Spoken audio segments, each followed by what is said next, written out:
Goeiemôre geliefde broers en susters en baie hartlik welkom in ons erediens vandag. Ook aan besoekers wat vandag hier by ons is. Ons is so bly dat u ook vandag hierdie pragtige Sondag saam met ons deel. En mag dit so wees dat die Here ons in sy teenwoordigheid ook vandag sal nader trek en ons opnuut weer sal vul met daardie vrede waarvan ons almal smaak. Ek dink hierdie tyd van die jaar is almal deeglik bewus daarvan dat die tempo begin al hoe meer optel en alles begin weer vinniger loop.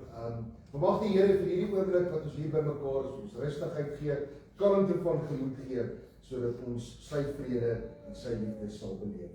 Ons begin vandag ons erediens net vir 'n oomblik stil te raak. Kom ons dink dan ook in ons gebede dat die Here by ons is, elke sekonde vir elke dag. Mag ons dan ook bid dat die Here deur sy woord tot elkeen van ons sal spreek, waar daar vir ons rustigheid en kalmte sal wees.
As hulp in nood is hy altyd te vind. En daar hoef ons nie te vrees nie. Geliefde broers en susters, genade, barmhartigheid en vrede vir u, van God ons Vader en van Christus Jesus ons Here. Amen. Oh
susters, die woord van God sê, want ek is deeglik bewus van my oortredings en my sonde is voortdurend voor my. Dit kan ons alleen ontdek as ons met alle erns ons lewe meet aan God se wet. Kom ons doen dit deur te luister na die eise wat Jesus Christus in Lukas 10 vers 25-27 aan ons stel. En kyk, 'n sekere wetskenner het opgestaan om Jesus te toets en hom te vra: Meester, wat moet ek doen om die ewige lewe te erf? Jesus sê toe vir hom: Wat staan in die wet geskryf? Wat lees jy daar? Hy het geantwoord: Jy moet die Here jou God lief hê met jou hele hart en met jou hele siel en met al jou krag en met jou hele verstand en jou naaste soos jouself. Voor hierdie eise staan ons almal skuldig. Kom ons bely saam met die psalmdigter van Psalm 51 ons skuld voor God. Teen u alleen het ek gesondig en gedoen wat verkeerd is in u oë. Kyk, in sonde skuld is ek gebore, sondig toe my moeder met my swanger geraak het. Aan almal wat hulle sondes voor God bely, gee God opnuut sy genade. In 1 Johannes 2 vers 1 en 2 lees ons: My kinders, ek skryf hierdie dinge aan julle, sodat julle nie moet sondig nie. En wanneer iemand sondig, het ons Jesus Christus, die regverdige, as prakleer by die Vader. En hy is die versoening vir ons sondes, nie net vir ons sondes nie, maar ook vir die van die hele wêreld. Almal wat met God versoen is, bely hulle geloof in die drie-enige God. Kom ons bely ons geloof staande, saam met die kerk van alle eeuw.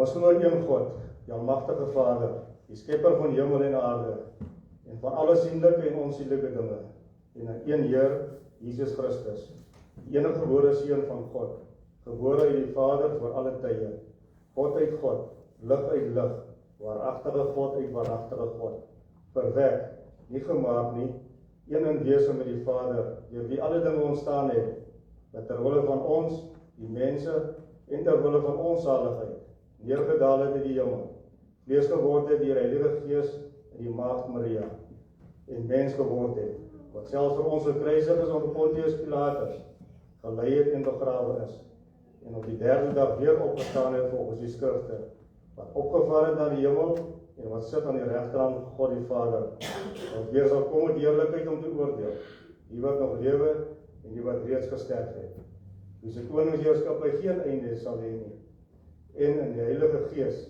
die Heer en lewendmaker, wat van die Vader en die Seun uitgaan, wat saam met die Vader en die Seun aanbid en verheerlik moet word, wat gespreek het deur die heilige profete. Ons glo een heilige algemene kerk, gegrond op die leer van die apostels. Ons bely een doop tot vergifnis van sondes. Ons verwag die opstanding van die ontslaapenes en die lewe van die toekomstige eeuw. Amen. Gemeente, kom ons dank God ook nou vir die verlossing wat hy ons in Christus Jesus gegee het. Ons sing lied 529 vers 1 en 4. Ek lees vir u vers 4. Dank die Heer. Ons dank die Heer, want hy is liefde. Sy trou en goedheid duur in ewigheid. Dit duur in ewigheid, dit duur in ewigheid. Ons sing lied 529 vers 1 en 4. As danklied aan die Here.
besondere, maar ook 'n baie opwindende oorgang in ons jaartema saam te kan vier.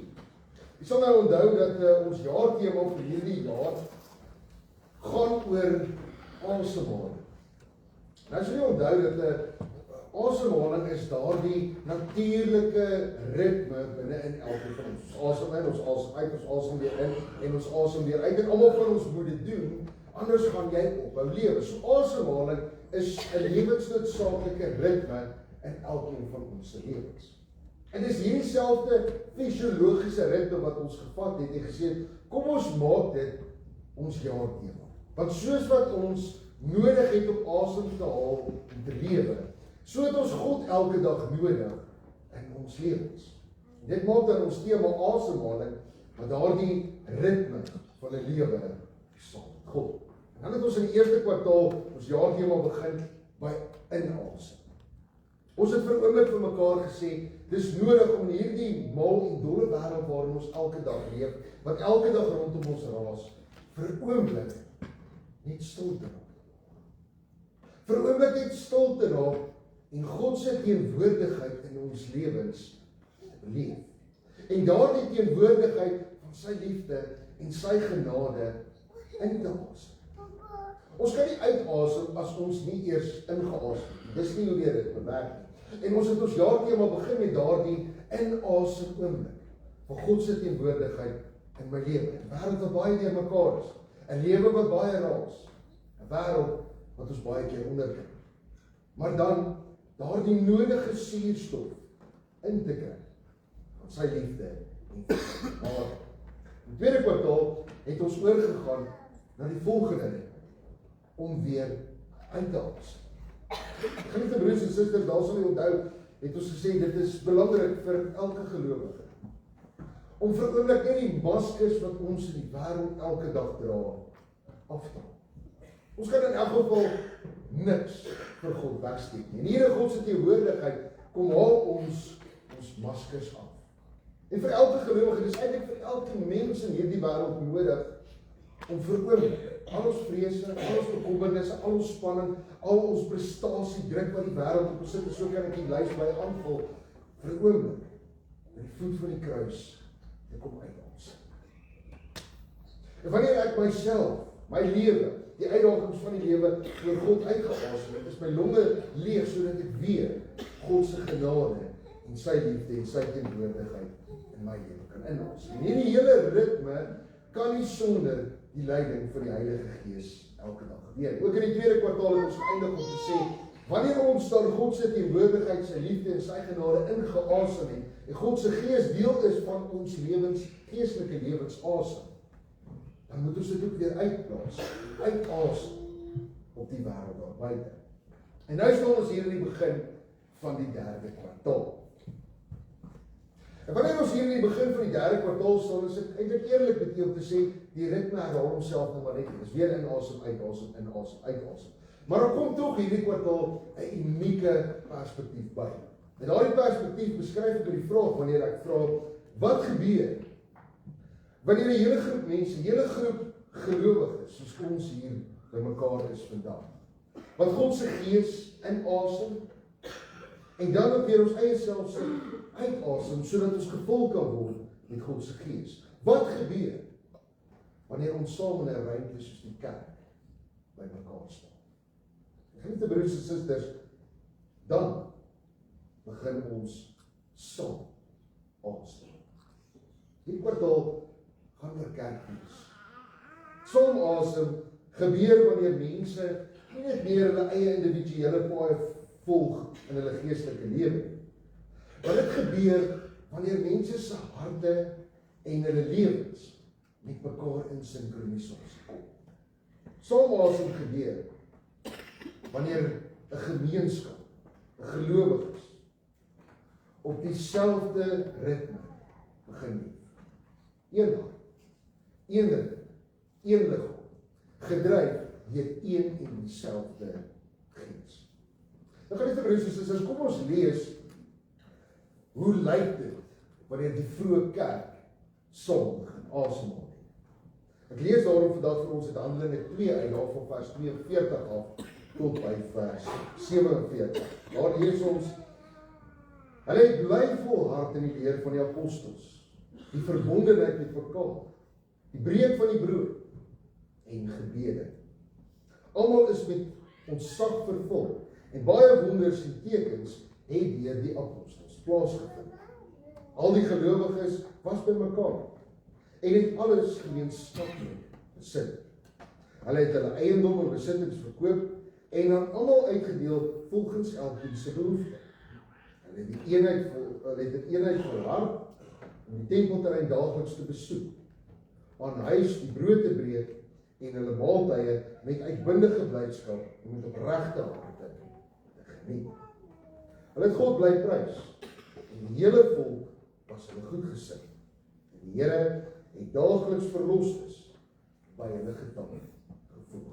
Ons lees dit tot sover. Here Jesus self sê dat die hemel en die aarde sal tot 'n einde kom. My woorde sal nooit tot 'n einde kom. Christus in ons Here Jesus Christus. Dit wat ons nou hier saam gelees het, is eintlik die vrug van Pinksterdag. Dis wat gebeur toe die Heilige Gees oor daardie groepie gelowiges uitgestort is. Nou Lukas beskryf vir ons hier in vers 42 wat kerk wees beteken het in die vroeë kerk. En hy gebruik 'n baie mooi woord, Griekse woord om dit te beskryf. Die Griekse woord is proskarterontes. Nou ons het dit hier in 42 vers 42 vertaal met volhard. Maar proskarterontes beteken letterlik om 'n intense, toegewyde, passievolle en amper mens kan sê volhardende manier en houding aan te neem waarin ek aan iets vashou. Waarin het hierdie mense met passie vasgehou? Die antwoord is eintlik eenvoudig. Hulle het aan die kerk vasgehou. Die kerk was nie net vir hulle iets wat hulle so elke af en toe baie gewoon het soos wat dit hulle gepas het. Hierdie mense het begin leef met kardinale gewoontes. Nuwe gewoontes vir hulle self geskep. En daardie gewoontes was hulle kerkwees gewees. In vers 42 noem Lukas ons wat daardie 4 gewoontes was.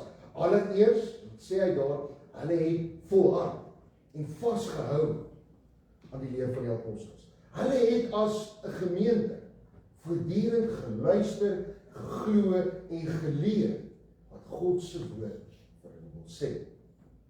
Die tweede ding, ons noem dit gemeenskap.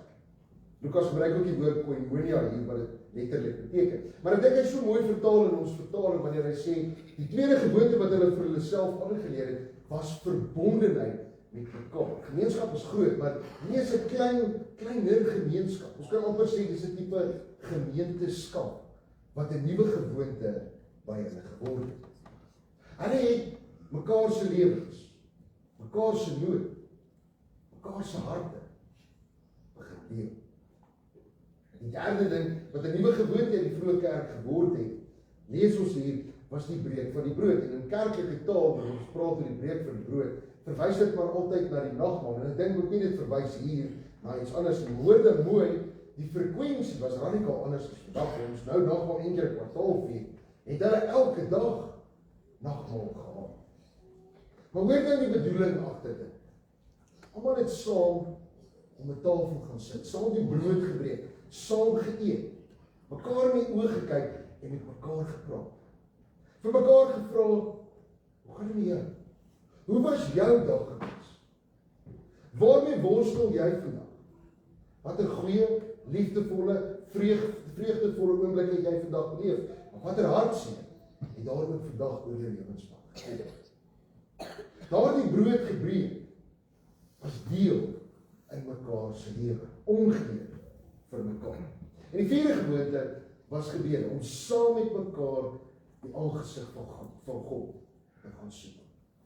Om vir mekaar te bid, maar ook saam tot God te bid. En in die res van die perikoop wat ons saam gelees het, lees ons dan hoe die vroeë kerk gewerk. Hierdie vroeë gelowiges het saam met mekaar asem gehaal. Hulle het vrywillig mekaar se besittings gedeel. Alles wat hulle gehad het verkoop en dan almal dieselfde gegee. Mekaar se nood daardeur aangespreek, sodat iemand gebrek het. Hulle het eintlik, mens kan amper sê, magneties tot mekaar aangetrek. Hulle het 'n nuwe leefstyl gehad, nuwe gewoontes gehad, waar die een net so belangrik soos die ander een is. Waar die een die ander een net so belangrik ag soos hom of haarself. Daar was nie meer klasseverskille gewees nie. Daar was nie meer politiese verskille gewees nie. Daar was nie meer verskille gewees oor 'n klomp goed wat die alledaagse wêreld ons oor laat verskil. Eensgesind met mekaar saamgekom. En die teks sê dan, hulle het guns geniet by die volk. Die res van die wêreld het na hierdie groepie gelowiges gekyk en besef maar, hulle het niks. Iets wat almal na smag, iets wat almal graag wil hê. In Vers 47 sê Lukas dan, en God het daagliks nog mense bygevoeg wat gered is. Geliefde broers en susters, as ons so luister na die vroeë kerk, dan moet ons dalk maar vandag eerlik wees met mekaar. Kerk wees in die vroeë kerk lyk heeltemal anders as kerk wees vandag.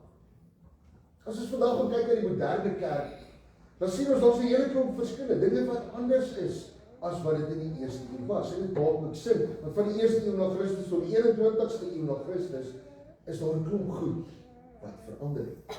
Kerkwees in die vroeë kerk was 'n lewenstyl. En in die 21ste eeu het kerkwees eerder verander na iets wat meer 'n kultuur of 'n verbruikerskultuur na vore het. Die vroeë kerk het die kerk saamgehaal. En die kerk, en die mense van die kerk, nie net die kerk gesien as 'n gebou of uur op 'n Sondagoggend. Dit was 'n dag tot dag leefstyl wat hulle gevolg het. Hoe lyk die kerk vandag? Vandag is die kerk vir baie mense 'n opsionele afspraak op 'n kalender wat ek maar net gaan verbruik. Kom kerk toe, goeie musiek hoor, so 'n goeie preek kry, en dan gaan elkeen weer terug na sy eie afsonderlike lewe. 'n Lewe wat geskei word van die kerk. Die vroeë kerk het bestaan as 'n tipe familieband wat tussen gelowiges was. Maar vandag het die kerk eerder 'n toeskouersband. In Handelinge 2 lees ons dat almal het deel geneem. Hulle het die brood gebreek van huis tot huis. Vandag is dit by jou, môre is dit by jou, dag daarna is dit weer by jou. Almal het deel geneem aan hierdie geleentheid om by mekaar te mag wees. Maar vandag sit ons in 'n kerkgebou. En daar sit te kyk ons mekaar se agterkoppe vas. Daar sit te kyk almal vir een kansel. En in die meeste gevalle weet jy nie regtig as wie die persoon is wat langs jou sit. Nog minder weet jy wat is sy hartstocht. Wat is sy teleurstellings? Wat is sy vreugde? Wat is sy hartseer? Wat hy vandag beleef. Die moderne kerk het baie meer oorgeskakel na individualisme toe. Eerder as daardie gemeenskaplike, daardie koinonia wat daar was in die vroeë kerk. Die moderne kerk is die ritme vandag ek. Dit is my. Dit is myself. Ons beskerm baie keer ons eie privaatheid, ons wil ons eie lewens beskerm, en ons wil dit wat aan ons behoort ook beskerm. En as ons dan nou praat daarvan, lees ons spesifieke die gedeelte oor iets soos byvoorbeeld finansies. In die vroeë kerk het hulle alles verkoop, en die geld alles in een pool gesit. En daaruit het almal gelyk gekry, sodat niemand gebrek het. En dit is net die kerk wat vandag vandag. Jy moet jou huis of jou kar of wat ook al verkoop, en daardie geld moet alles kerk toe gaan, en die kerk sal vir jou sorg. Boonbehalwe dit ondenkbaar is om daaraan te dink, dink ek is dit ook heeltemal onmoontlik en is die kans nul, dat dit ooit sal gebeur om so kerk te wees. Maar dis wat die vroeë kerk gedoen het. Die vroeë kerk was jou my.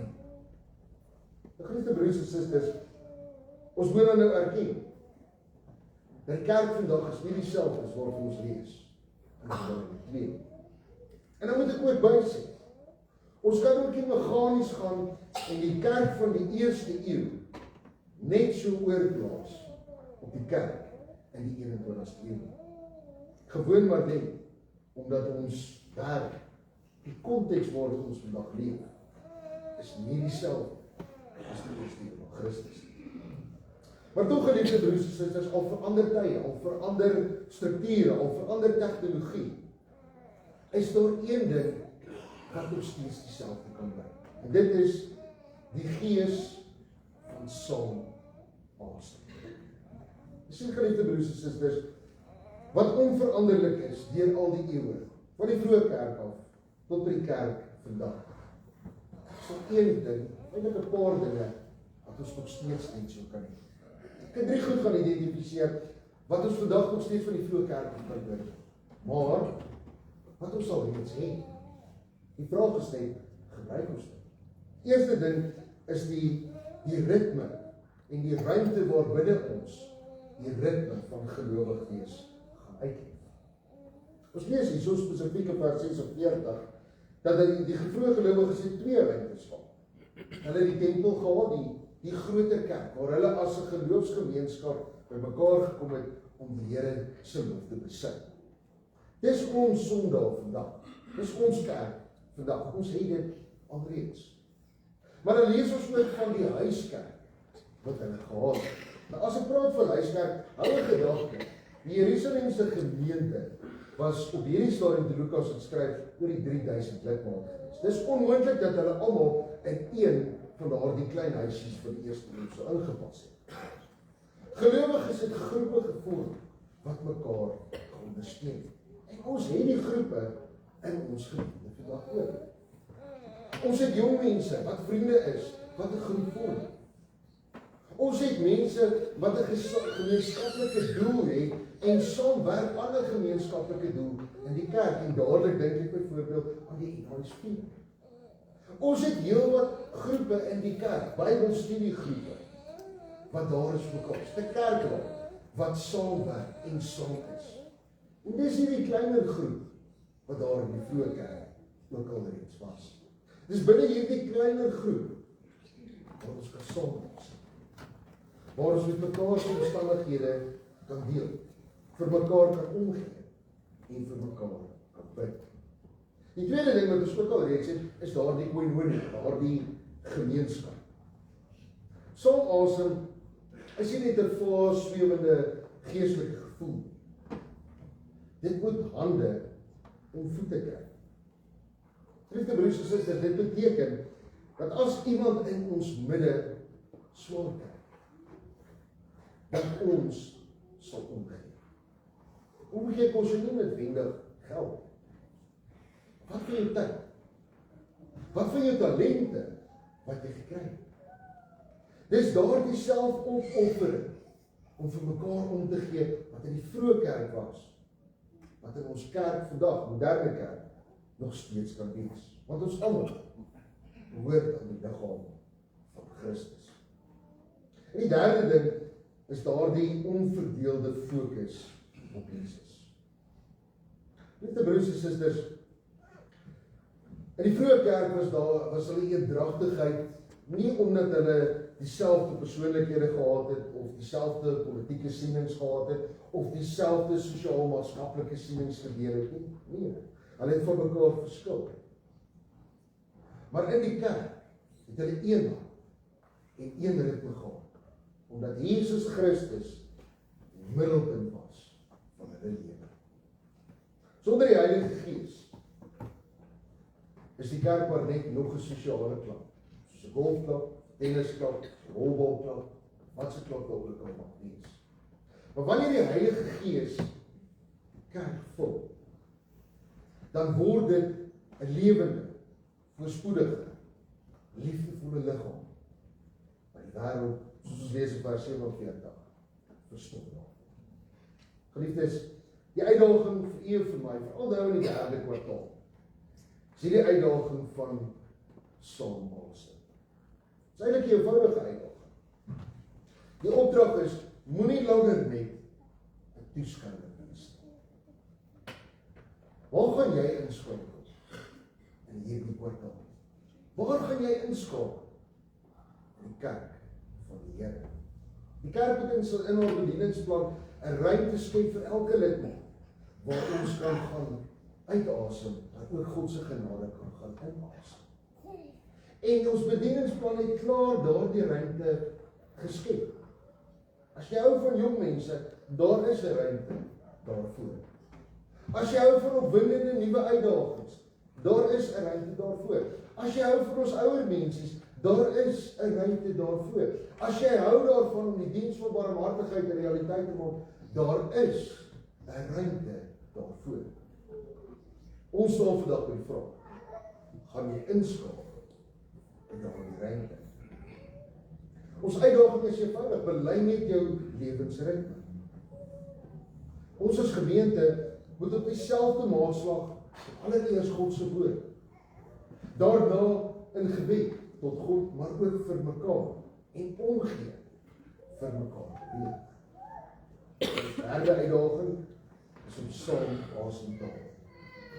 Ons moet ophou om net op ons eie alleen die laste van die lewe te probeer dra. Ons is 'n eenheid. Saam kan ons mekaar se vreugde deel. Saam kan ons mekaar se laste dra. Saam kan ons die wind van die Gees in ons almal se seile voer. Wanneer ons so saam asem, lees ons in vers 47, sal die wêreld daar buite, ons plaaslike omgewing, ook kan sien God se guns en God se teenwoordigheid elke dag by ons is. Kom ons gaan haal hierdie kwartaal saam asem. Amen. Geliefde broers en susters, kom ons bid.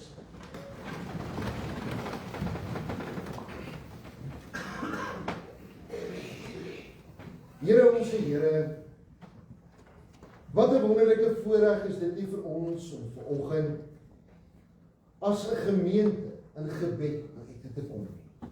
Ons weet, Here, ons staan vandag in U teenwoordigheid, want U teenwoordigheid is altyd by ons.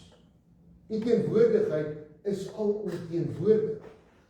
Maak nie saak waar ons ook al in die gemeenskap, in die land of in die wêreld mag wees.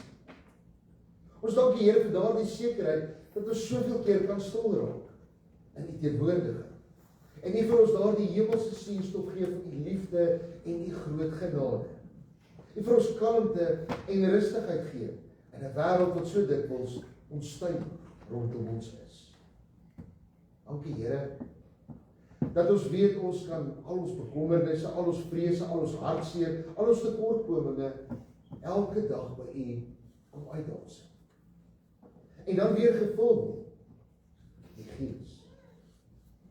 Here, maar hier in hierdie erediens in die begin van hierdie derde kwartaal kom ons as gelowiges saam om ook saam asem te haal.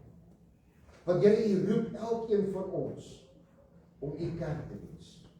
U kerk wat nie net 'n gebou is, maar U kerk wat 'n lewende organisme is van gelowiges wat daar is vir mekaar, omgee vir mekaar, saam met mekaar die liefde en die genade inasem en so ook die goedheid en die Gees in ons gemeenskap gaan uitasem.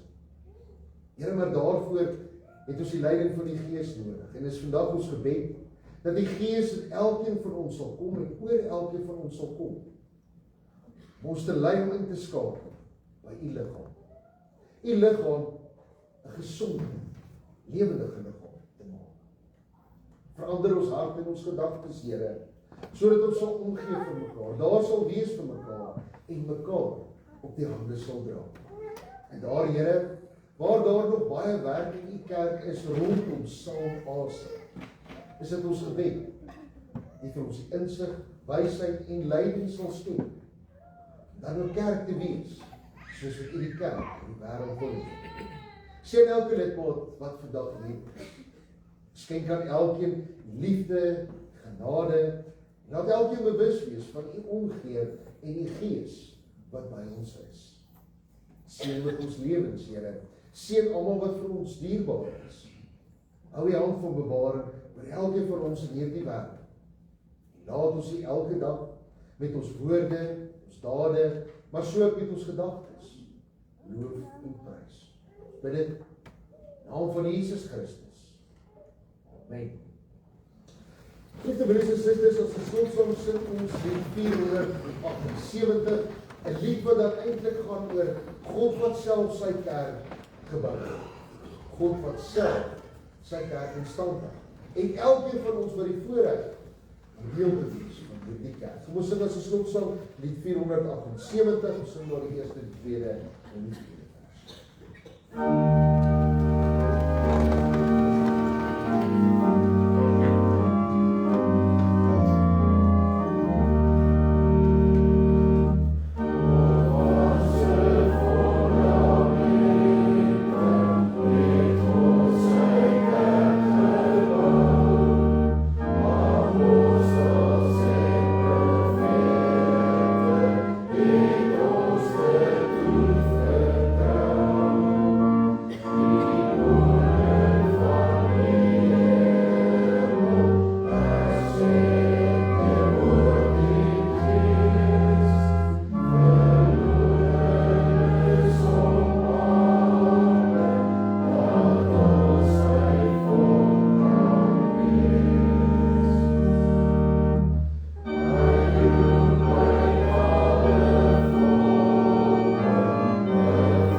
vers. Ontvang die seën van die Here en gaan in sy vrede.